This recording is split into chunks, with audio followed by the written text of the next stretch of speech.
Victor-Marie Hugo est né en 1802 à Besançon, dans une famille dont les parents ne s'entendent pas. Son père, que vous voyez à gauche, est général d'Empire. Joseph Bonaparte, le frère de Napoléon Bonaparte, lui a donné le titre de comte. Le père de Victor Hugo participe aux guerres en Italie, puis en Espagne. Tandis que la mère de Victor Hugo vit à Paris, dans une des maisons dont se souviendra le petit Victor, les Feuillantines. Victor et ses deux frères aînés y sont confiés à un précepteur qui s'occupe de leurs études. Leur père est nommé gouverneur de plusieurs provinces en Espagne. Il fait venir sa famille en 1811. Adèle, le fils aîné, devient page du roi d'Espagne. Eugène et Victor sont mis en pension pendant quelques mois avant de revenir à Paris. Mais la conquête de l'Espagne par les armées napoléoniennes est très violente. Francisco Goya l'a immortalisé dans ce tableau que vous connaissez peut-être. Le petit Victor va y voir des scènes qui le marqueront, et notamment une pendaison. De retour aux Feuillantines, avec leur précepteur et leur mère, qui est une grande lectrice, ils lisent tous les classiques. Un homme, Lahorie, que sa mère cachait car il complotait contre Napoléon, est arrêté et fusillé. C'était le parrain du petit Victor. 1815, Waterloo. Napoléon Bonaparte est définitivement vaincu par les armées européennes et finit sa vie sur l'île anglaise de Sainte-Hélène, au milieu de l'Atlantique. Louis XVIII arrive au pouvoir, on est en pleine restauration monarchique. Les rois sont de retour. La mère de Victor Hugo, qui est une bretonne monarchiste, est ravie. Victor sera lui aussi d'abord monarchiste. 1815, Victor Hugo a 13 ans. C'est aussi l'année où son père, qui divorce, fait enlever les deux plus jeunes fils et les met à la pension Cordier, sous surveillance d'une tante que les enfants haïssent. Dans cette pension, où ils sont privés de toute liberté, les deux frères travaillent beaucoup et sont brillants. Traduction des auteurs latins, histoire, mathématiques, dessins sont à l'ordre du jour. Ici, vous avez un extrait des cahiers d'histoire de Victor Hugo qui l'illustre. À 14 ans, il complète ses connaissances avec des cours de mathématiques à Louis le Grand et participe au concours avec son frère entre les 4 collèges royaux de Paris. Ici, vous avez plusieurs pages de son cahier de géométrie. Le jeune Victor se distingue par son talent d'écriture. Il ne manque pas d'ambition puisqu'il écrit « Je veux être Chateaubriand ou rien ». Il est soutenu par un de ses répétiteurs, les surveillants de l'époque, alors que le directeur de l'école ne veut pas entendre parler d'écriture. Il a 15 ans quand il offre une tragédie classique en 5 actes à sa mère. Et il participe au concours de poésie de l'Académie française. Il ne gagne pas le concours, mais se fait remarquer par la qualité de sa poésie. Ses maîtres désormais le laissent tranquille, il peut écrire en toute liberté. Puis il commence son droit, mais travaille surtout à sa poésie. Il gagne un concours aux Jeux Floraux de Toulouse, écrit plusieurs ébauches de romans très royalistes. À 17 ans, il écrit un poème sur un des membres de la famille royale et reçoit un don de 500 francs de la part du roi. Un franc de l'époque correspond à peu près à 3 €, donc 1500 €. Il fonde avec ses frères un journal, le Conservateur littéraire, qui dure 2 ans à peu près, et il y écrit sous des noms divers pratiquement tous les articles. 1822, il se marie avec Adèle Fouché, une compagne de jeu depuis son enfance, voisine des Feuillantines. Pour que le mariage religieux puisse avoir lieu, on fait croire que Victor a été baptisé en Italie, alors qu'aucun des fils Hugo n'est baptisé. Son père n'assistera pas à son mariage, et sa mère est décédée 1 an plus tôt. Victor a 20 ans, Adèle en a 19. Ils n'ont pas d'argent, ils vivent chez les parents d'Adèle, ce qui permet à Hugo de travailler à l'écriture, même si cela ne rapporte pas d'argent tout de suite. Son premier roman est publié de façon anonyme. Il s'appelle Anne d'Islande. C'est une sombre histoire située en Norvège au XVIIe siècle, avec des révoltes, des crimes barbares. Ça n'est pas très bien accueilli par la critique, mais il reçoit quand même une pension annuelle de 2000 francs, c'est-à-dire 6 000 € par an. Le livre est traduit en anglais 4 ans plus tard, car il correspond totalement à la nouvelle inspiration romantique. Un peu plus à l'aise financièrement, il s'installe 90 rue de Vaugirard, et c'est là que va naître sa fille, Léopoldine. 1824, Louis XVIII meurt, et donc c'est l'avènement de Charles X. Victor Hugo, avec Lamartine et d'autres poètes romantiques qui commencent à se faire connaître, sont invités au sacre du roi. Les romantiques de cette époque-là sont plutôt des conservateurs de droite, dirait-on aujourd'hui. Victor Hugo écrit une ode pour le roi qui a un vif succès. Il se lie d'amitié avec Charles Nodier, qui est le bibliothécaire du roi. Et c'est lui qui va lui faire découvrir Shakespeare. C'est à la bibliothèque de l'Arsenal, que dirige Charles Nodier, que les romantiques vont se réunir dans un cénacle autour de Victor Hugo. De gauche à droite, Prosper Mérimée, Alfred de Vigny, le jeune Alfred de Musset, Sainte-Beuve, qui va devenir très intime avec Madame Hugo. 1826, deuxième enfant de la famille Hugo. Il s'appellera Charles, comme le roi. 1827, ça y est, Victor Hugo se lance dans la bataille théorique des romantiques contre les classiques. Avec un texte qu'il écrit pour un drame absolument injouable, Cromwell, de 6700 vers. En fait, le drame sera publié, mais c'est la préface qui va faire du bruit. Sur le modèle de Shakespeare, Victor Hugo clame qu'il faut garder l'unité d'action dans une pièce, mais il faut en finir avec l'unité de temps et l'unité de lieu, parce que la vie ne se limite pas à un palais, ni à 24 heures. Même chose pour les bienséances. Pourquoi ne pas nous montrer les duels? C'est beaucoup plus amusant. En gros, il veut la liberté de l'art contre le despotisme des systèmes, des codes et des règles. La jeune génération d'écrivains est enthousiaste. La famille Hugo déménage et le cénacle romantique aussi, avec toujours les mêmes. Et puis Balzac à gauche, Lamartine à droite, Berlioz à gauche, Alexandre Dumas à droite, Eugène Delacroix à gauche, Gérard de Nerval à droite. Les musiciens, Liszt et Rossini. On y fait lecture des pièces de théâtre qu'on va faire jouer, des poèmes, on y réfléchit sur la poésie, le théâtre, on y joue de la musique. 1828, un troisième enfant, Victor, qu'on appellera François-Victor. Voici un recueil de poésie qui va connaître un vif succès et magnifique, donc les Orientales, avec la peinture en poèmes très lyriques, très musicaux, d'un Orient que Victor Hugo ne connaît que par les lectures, il n'est jamais allé en Orient, avec des odalisques, des sultans, des déserts, des sérails, l'exotisme entre en poésie. Il travaille aussi à des sujets plus politiques, puisqu'en 1830, il publie Le dernier jour d'un condamné, un réquisitoire contre la peine de mort, très critiqué. Au théâtre, les choses bougent. Alexandre Dumas fait un triomphe avec Henri III et sa cour.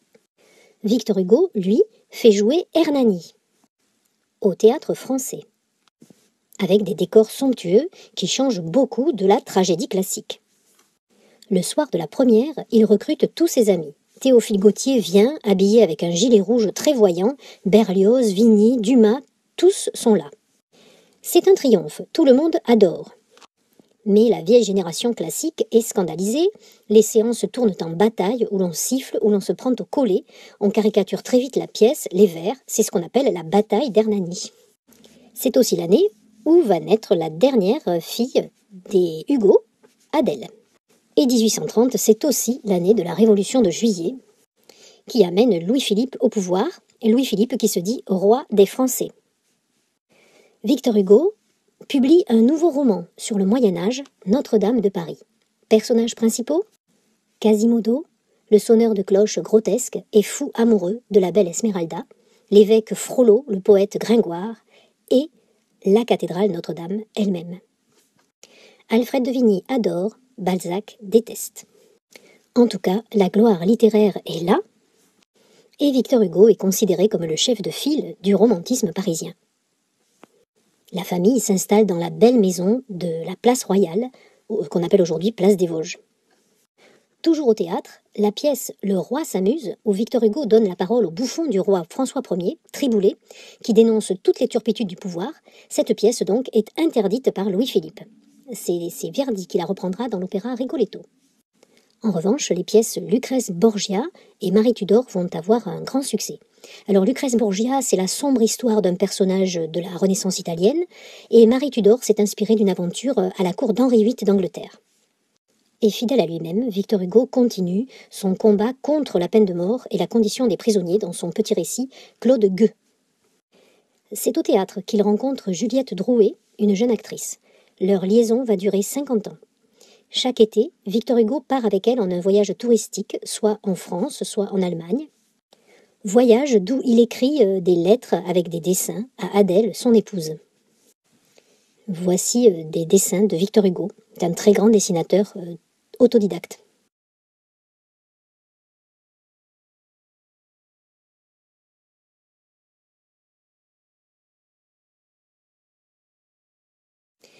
Il continue bien sûr à produire des pièces de théâtre et des recueils de poésie.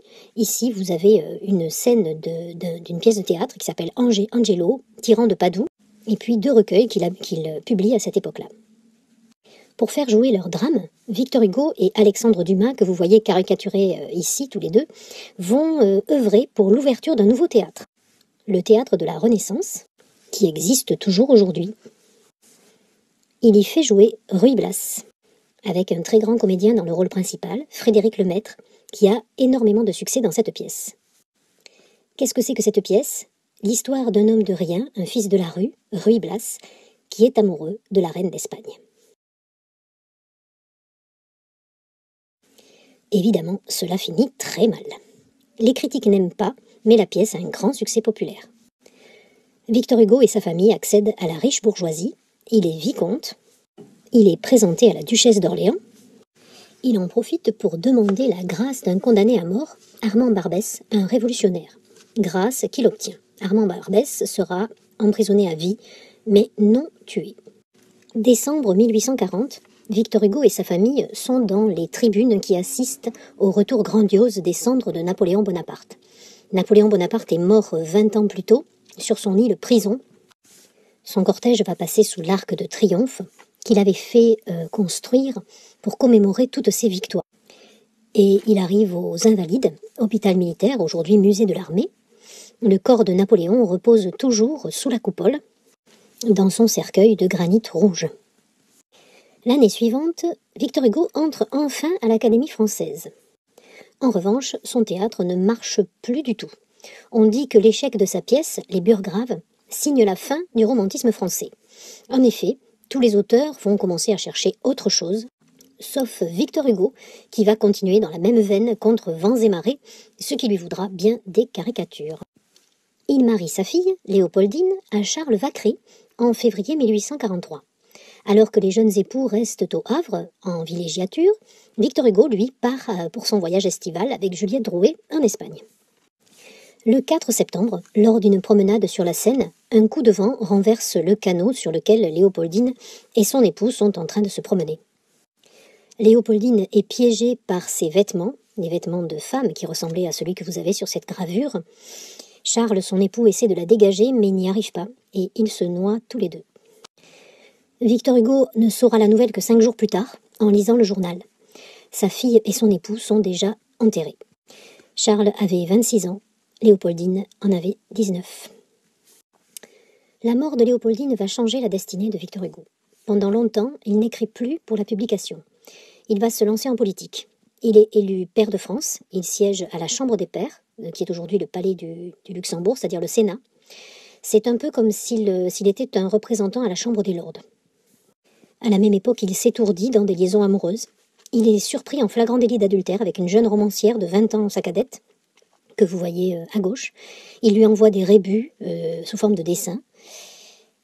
Évidemment, cela fait scandale.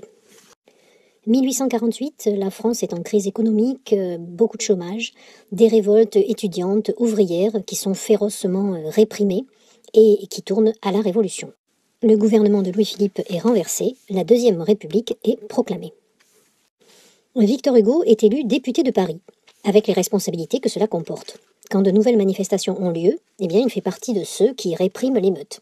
Son appartement est envahi. Il décide donc de déménager dans un coin un peu plus tranquille. À l'Assemblée, Victor Hugo vote à droite pour l'élection du président, mais à gauche pour l'abolition de la peine de mort, contre le travail des enfants. Pour mémoire, il faut se rappeler que ce n'est qu'en 1841 qu'on interdit le travail des enfants de moins de 8 ans. Et c'est en 1851 qu'on interdira de travailler plus de 8 heures avant 14 ans. Il se bat aussi pour la liberté de la presse, contre l'enseignement catholique privé, pour le suffrage universel, pour la paix, et il prédit ce qu'il appelle les États-Unis d'Europe. Alors qu'il a été un de ceux qui l'ont élu, il s'oppose de plus en plus au prince-président Louis-Napoléon Bonaparte, le neveu du grand Napoléon Ier. Ses 2 fils, qui ont fondé un journal, L'Événement, publient des articles politiques. Charles est condamné à 6 mois de prison pour s'être élevé contre la peine de mort, et son frère, François-Victor, purge 9 mois de prison pour un article sur le droit d'asile. et leur journal est saisi. 2 décembre 1851. L'armée envahit Paris. C'est un coup d'État. Victor Hugo est sur les barricades pour lutter contre ce coup d'État militaire. Il voit tuer un enfant, ce qu'il retranscrira dans un poème fameux. Caché par Juliette Drouet, il s'enfuit en Belgique avec un faux passeport où elle viendra le rejoindre. Adèle et ses fils, enfin libérés, partent eux aussi pour la Belgique. Victor Hugo y écrit un pamphlet assassin contre Louis-Napoléon Bonaparte, Napoléon le Petit. Tout se vend très vite et Victor Hugo est prié de quitter le royaume de Belgique. Il se réfugie à Jersey, une île anglaise au large des côtes normandes, avec de nombreux exilés politiques. Le 2 décembre 1852, le Second Empire est proclamé, Louis-Napoléon Bonaparte devient Napoléon III. Victor Hugo écrit un recueil de poèmes vengeurs contre lui d'une très grande violence, Les Châtiments, où il oppose systématiquement les deux Napoléons. 6000 vers au total, parution clandestine à Bruxelles, mais le livre se vend mal, et il n'arrive pas en France. La famille Hugo s'installe dans une villa face à la mer, à Jersey. C'est là qu'il se lance dans l'expérience du spiritisme pour communiquer avec sa fille décédée. Mais un des participants devient fou, on arrête la comédie. C'est de son exil à Jersey que date aussi une série de photographies, c'est le début de la photographie, qui ont rendu célèbre l'image de l'exilé. Victor Hugo est pris en photo par ses fils.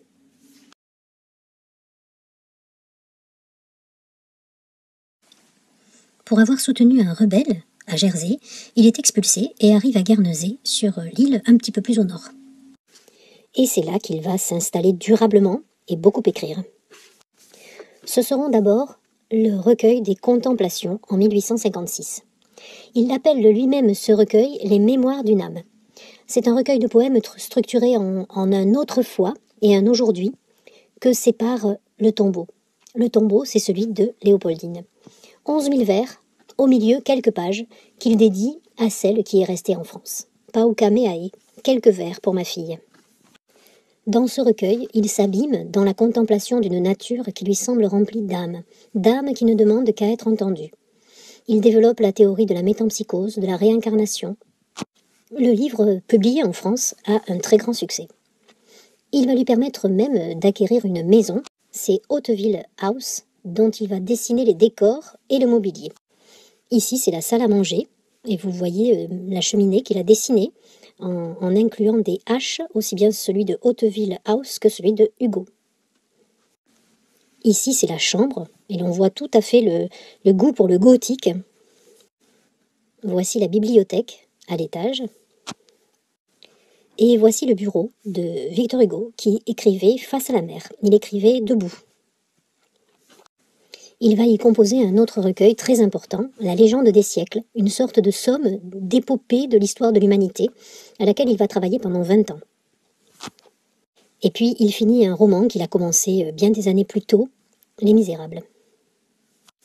Le personnage du forçat, Jean Valjean, du policier, Javert, implacable, la petite Cosette, symbole du travail des enfants, Fantine, sa mère, qui vend ses cheveux, ses dents pour payer la pension de sa fille chez les Thénardier, d'horribles profiteurs, Gavroche, le gamin des rues, vivant de rien, vont devenir extrêmement populaires. Le roman paraît en plusieurs épisodes que les gens attendent avec impatience. C'est un grand succès commercial.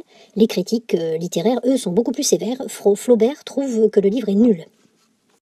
Sur son île, Victor Hugo donc va continuer, se consacrer à son travail. Un de ses fils vit à Paris maintenant avec sa mère, car Louis-Napoléon Bonaparte a prononcé la grâce pour les exilés, mais Hugo l'a refusé. Quand la liberté rentrera, je rentrerai.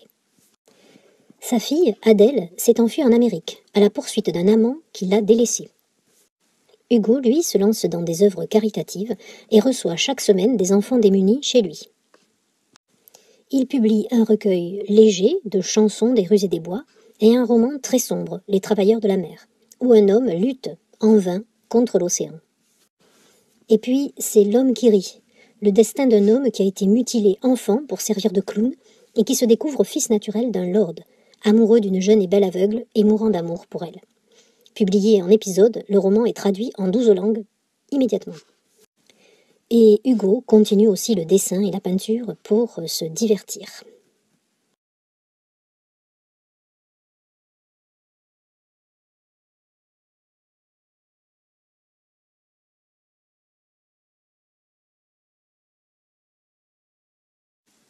Ce dessin s'appelle « Ma destinée ». De 1851 à 1870, Victor Hugo va rester 19 ans sur son île, tout en allant faire des voyages cependant en Belgique et en Allemagne. 1870, Napoléon III déclare la guerre à la Prusse, persuadé qu'il va gagner. À Sedan, pourtant, c'est la déroute, les armées françaises sont défaites, Napoléon III est fait prisonnier et capitule. La Troisième République est proclamée. Victor Hugo rentre en France après 19 ans d'exil. Il est accueilli par une foule immense. On réédite enfin les châtiments, qui ont un grand succès cette fois. Il donne tous les droits à l'État pour la guerre contre la Prusse. Paris est bombardé, on se bat dans les rues. Hugo, élu député, vit à Bordeaux, avec le gouvernement. Mais à Bordeaux, son fils Charles va mourir subitement à 44 ans. Victor Hugo va devoir rentrer à Paris pour les obsèques, et à Paris, il découvre l'insurrection de la Commune. Alors la Commune, c'est une révolte populaire anarchiste qui va durer quelques mois. Les soldats du gouvernement normal, entre guillemets, qui sont retirés à Versailles, vont réprimer très durement cette révolte. Les Prussiens, qui encerclent la ville, laissent passer les soldats pour réprimer la révolte. On va fusiller 20 000 personnes au cours d'une semaine. On appelle cette semaine la semaine sanglante. Et contre ce mur, qu'on appelle le mur des fédérés, au Père-Lachaise, 147 personnes ont été fusillées. 20 000 autres vont être arrêtés et déportés ou condamnés au bagne en Nouvelle-Calédonie, dont Louise Michel, que vous voyez ici, une militante anarchiste qui avait pris le pseudonyme d'Enjolras, un personnage de Victor Hugo dans Les Misérables. Victor Hugo, lui, fait des discours pour l'amnistie de ceux qu'on appelle les communards. Cela lui vaudra de ne pas être réélu. Il publie avec succès un recueil de poèmes sur justement cette année qui vient de se passer, l'année terrible, l'appelle-t-il. Reparti à Guernesey, en vacances cette fois, il y écrit un dernier roman, 93, où il reprend l'histoire de la terreur. Mais il est obligé de revenir à Paris pour veiller son deuxième fils qui meurt à 45 ans, et pour interner sa fille qui a été ramenée folle de son escapade américaine. Victor Hugo s'installe dans un bel appartement rue de Clichy avec Juliette Drouet, avec sa belle-fille qui est veuve, et ses petits-enfants, Georges et Jeanne. Il publie d'ailleurs un recueil de poèmes en leur honneur, L'art d'être grand-père. Entre autres discours et essais qui lui valent bien des caricatures toujours. Ici, vous le voyez caricaturé en Moïse. Affaibli par une première congestion cérébrale, ce qu'on appellerait aujourd'hui un AVC, il s'éteint en mai 1885. Après avoir complété son testament, ici vous en avez un extrait, où il dit donner tous ses manuscrits à la Bibliothèque nationale de Paris, qui sera un jour la bibliothèque des États-Unis d'Europe. Le gouvernement ordonne des funérailles nationales, l'Arc de Triomphe est orné d'un voile noir, Victor Hugo est conduit au Panthéon, dans le corbillard des pauvres, comme il l'avait demandé.